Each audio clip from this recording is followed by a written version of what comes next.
It seems as though Subaru no longer has the all-wheel drive niche cornered, because we're starting to see more and more competitors offering all-wheel drive. We're seeing that today. What we have here is a Subaru Impreza. And its competitor is the 2020 Mazda 3. Question is, does it have the goods? Let's hop into one of these cars and just get warm. I have the keys to the Mazda. Sounds good.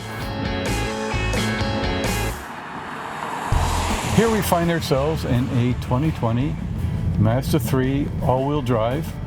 And what trim level do we have, Nick? We have the fully loaded Mazda 3 GT all-wheel drive. It's worth noting that all-wheel drive is not standard on the Mazda 3. No. It is a $1,700 option. So that pushes our as-tested total to just over $30,000. $30,500 to be exact. Yeah, what he said. This Mazda 3 is powered by a 2.5 liter, 4-cylinder, 186 horsepower, 186 pound-feet of torque. Significantly better than the Subaru Impreza. The other thing is a conventional 6-speed automatic versus a continuously variable transmission. Yes. Not that there's anything wrong with Subaru's CVTs in particular. A lot of consumers still prefer conventional automatic transmissions. The 6-speed automatic is perfectly fine. It's actually a pretty good transmission. It's smooth, it operates pretty much invisibly. This newest gen is a lot more refined. There's a lot less road noise, a lot less wind noise. But for some reason, you tend to disagree with me, at least compared to the Impreza. It feels more solid. One thing about the Mazda 3, there is very limited legroom in the back seat. That's the one area where the Subaru is head and shoulders above the Mazda 3. However, the Mazda 3 does have a slightly bigger trunk. Yes, it does. But, you know, dimension-wise, the two are very closely matched. In terms of infotainment, how did you like the infotainment system? I push a button, I get my radio station, I'm happy. Does that count? I guess. Technically, the Mazda 3 does have a larger screen. It's 8.8 inches versus 8 inches in the Impreza. Truly, does size matter? Depends on who you ask. In terms of usability, there is a bit of a learning curve with Mazda's system. It's better than what it used to be. The Impreza's functionality is a lot simpler. And both of these cars obviously come with Apple CarPlay, Android Auto, because it's 2020. Obviously it's fully loaded, so adaptive cruise control, blind spot monitoring, automatic braking, all that. Yeah, all the usual safety Collision factors. avoidance. Yeah, all in all, it's a pretty pleasant vehicle to drive. Let's say we hop out. Switch cars. Switch cars. I think there's a really quick way to do this. Let's honk the horn. Really? Yeah. It works? Yeah, do it. Do it. Told you. It's quick. Suddenly we're in the Impreza. Magic. The first thing we notice about the Impreza is that the interior certainly isn't as nice as the Mazda 3. No, it isn't. Of course, it's not the top trim level. If you step up to the Impreza Sport Tech, you basically get some chrome trim on the outside, bigger wheels, a spoiler on the inside. You get nav, you get leather seats, and some slightly different trim, which is probably worth it for the trim alone, because I'm not a big fan of this fake carbon fiber. You mean it's not real?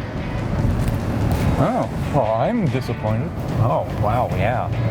You do also get a couple of extra features for 2020, specifically a rear seat reminder and Subaru's SI drive system, which is basically a throttle mapping system that lets you choose between intelligent, because it makes us smart when we have that activated, Okay. and sport, which makes it more responsive.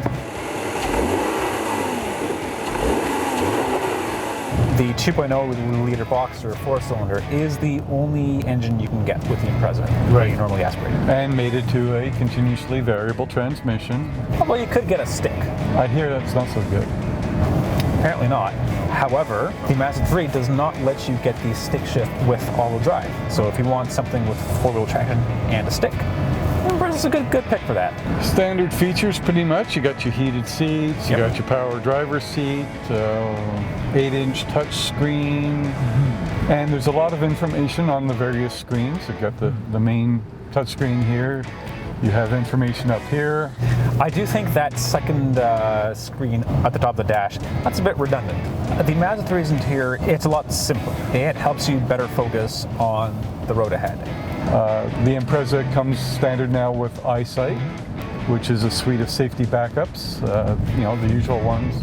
Lane departure warnings, Blind spot monitoring, adaptive cruise. You got it. The one thing you can't ignore is that the Impreza has a 5-star safety rating from NHTSA and a 5-star rating from IIHS. Those are both top ratings. Better fuel economy, 8.3 liters per 100K in the city, 6.4 on the highway. It's pretty good. Yeah, the Mazda's rated at 9.2 in the city and 7.0 on the highway. You know, it's going to be really tough picking a winner. I mean, we're not talking a knockout blow here. It's really a matter of individual preference. Let's say we hop on and find ourselves a winner. I think we have to do that. This is a really tough comparo for the Subaru. Less expensive by a couple of $1,000s. The Subaru also has full-time all-wheel drive. It has more backseat room. I think the Subaru rides a little better. It just feels a little more solid. For the Mazda, power. That is probably the biggest difference between these two. The Mazda's engine is not only bigger, it's more powerful too. And as a result, the Mazda feels a bit more fun.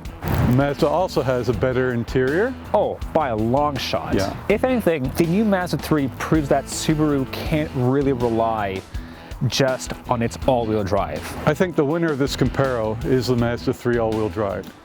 I'm with you on that. Until Subaru decides to give the Impreza the V2.5 liter boxer engine, the Mazda 3 takes this.